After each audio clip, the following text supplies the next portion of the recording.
Hello friends, இன்றைக்கி நம்ம என்ன பார்க்க போகிறோம்னா முட்டைக்கோஸ் பொரியல். முட்டைக்கோஸ் பொரியல் எப்படி செய்கிறது நான் இப்போ வாங்க சொல்கிறேன். அதுக்கு முட்டைக்கோஸ் வெட்டி வச்சுருக்கேன் பாருங்கள். நான் வந்து முட்டைக்கோஸை வெட்டி வச்சிட்டேன் ஆல்ரெடி. பாருங்கள், முட்டைக்கோஸ் வெட்டி வச்சுருக்கேன். சிறுபருப்பு பாருங்கள், சிறுபருப்பு கழுவி எடுத்து வச்சுருக்கேன். அப்புறம் அதுக்கு பாருங்கள், தேங்காய், பூண்டு, ஜீரகம், மிளகா. அதாவது நான் அளவு ஏன் சொல்கிறது இல்லைன்னா அவங்கவுங்க தேவைகளுக்கு ஏற்ப போட்டுக்கோங்க. இதை நான் எடுத்து வச்சுருக்கேன். தாளிப்புக்கு கடுகு, உளுந்தம்பருப்பு, காஞ்ச மிளகா, கருவேப்பிலை, அது அப்புறம் வெங்காயம். இவ்வளோதான். வாங்க பார்க்கலாம், வீடியோக்குள்ளே போகலாம். வாங்க பார்க்கலாம் எப்படி செய்கிறதுன்னு. இங்கே பாருங்கள், தண்ணி கொதிக்க வச்சுருக்கேன். பாருங்கள், தண்ணி கொதிக்குது. இதில்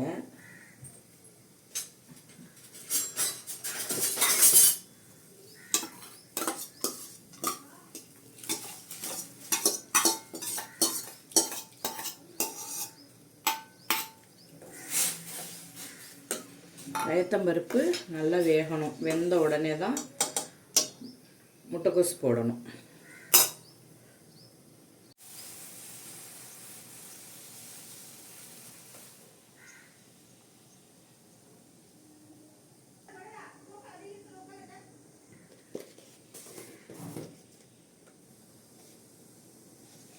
கொஞ்சமாக மஞ்சள் பொடி,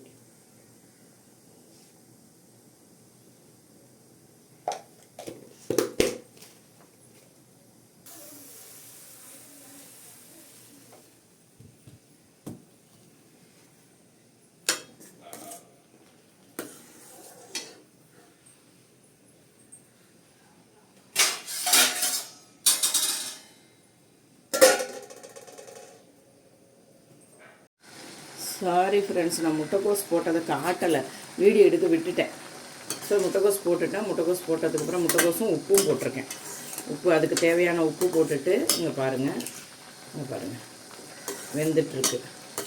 முட்டைக்கோஸும் சீக்கிரம் வெந்துடும், சிறுபருப்பும் சீக்கிரம் வெந்துடும். ஓகேங்களா?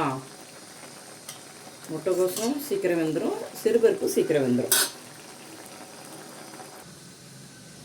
இப்போ வாங்க, நம்ம மசாலா எடுத்து வச்சுருந்தோம்ல, ஆல்ரெடி மசாலா எடுத்து வச்சுல, அதை இன்றைக்கி நம்ம இப்போ போய் அரைச்சிட்டு வந்துடும். இங்கே பாருங்கள், பச்சை மிளகாய், ஜீரகம்,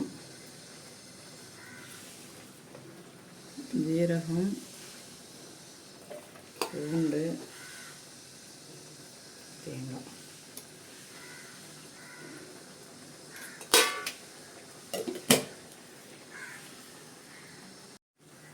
பாருங்கப்பா, இப்போ நான் அரைச்சிட்டு வந்துட்டேன். ஆனால் இது வந்து எப்படி இருக்கணும்னா, கலட்டவே முடியல. இது எப்படி இருக்கணும்னா, ஃபைன் பேஸ்ட்டாகவும் இருக்கக்கூடாது, ரொம்ப குறன்னு இருக்கக்கூடாது. ஓகேங்களா? காட்டுறேன் பாருங்கள். ஃபைன் பேஸ்ட்டாகவும் இருக்கக்கூடாது, ரொம்ப குறன்னு இருக்கக்கூடாது. ஓகேங்களா? பாருங்கள், தெரியுதுங்களா?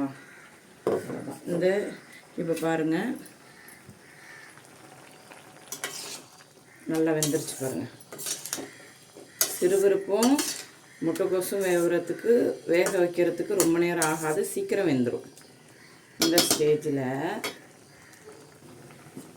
பாருங்கள்,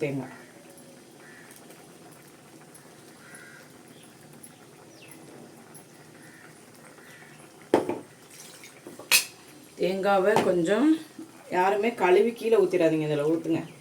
அதில் ஒரு டேஸ்ட்டு வரும்னு எங்கள் பாட்டி சொல்லுவாங்க. ஆனால் அதெல்லாம் உண்மை கிடையாது. மசாலா வேஸ்ட்டாக போகக்கூடாது, அவ்வளோதான். அதை வந்து நம்மலாம் செய்ய மாட்டோம் அப்படிங்கிறதுக்காக அந்த காலத்தில் பாட்டி வந்து அரைச்சதோட கழுவி ஊற்றினா தான் டேஸ்ட்டுன்னு சொல்லுவாங்க. ஓகேங்களா? ஆல்மோஸ்ட் ரெடி ஆகிட்டு கூட்டு கொதிச்சோடனே தாளிக்க வேண்டியது தான்.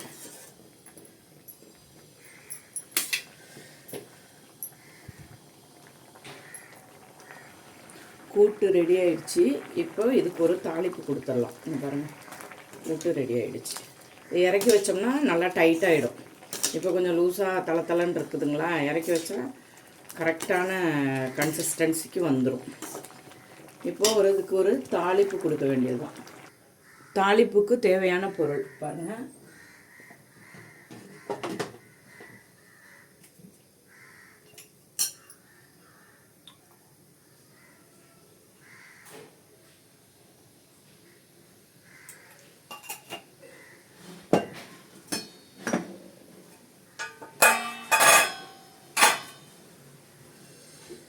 எண்ணெய் விட்டுருக்கேன், காஞ்ச மிளகாய்,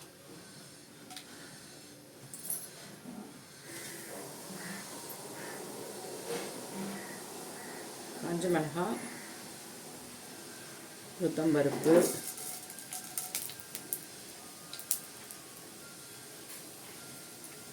கடுகு,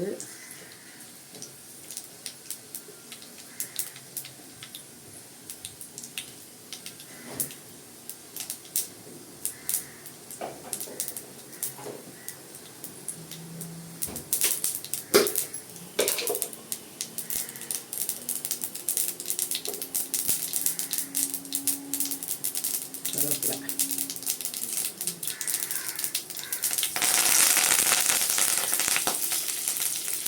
ஆல்ரெடி வெட்டி வச்சோம்ல அந்த வெங்காயம்.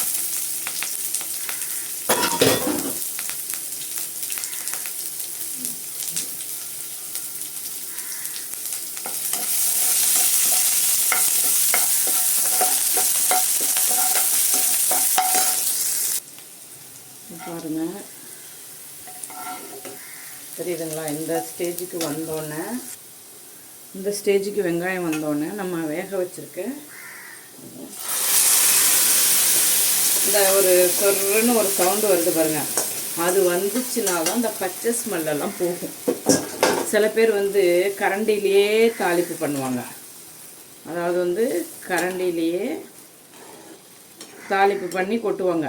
அதில் அந்த பச்சை ஸ்மெல் இருக்கும், இதெல்லாம் இருக்காது. அவ்வளோதான், முடிஞ்சிடுச்சு ஃப்ரெண்ட்ஸ்.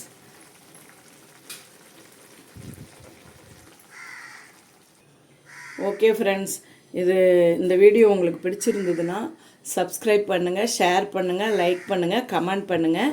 நீங்களும் வீட்டில் செஞ்சு பார்த்துட்டு எப்படி இருக்குன்னு சொல்லுங்கள். ஓகே, அடுத்த வீடியோவில் சந்திப்போம்.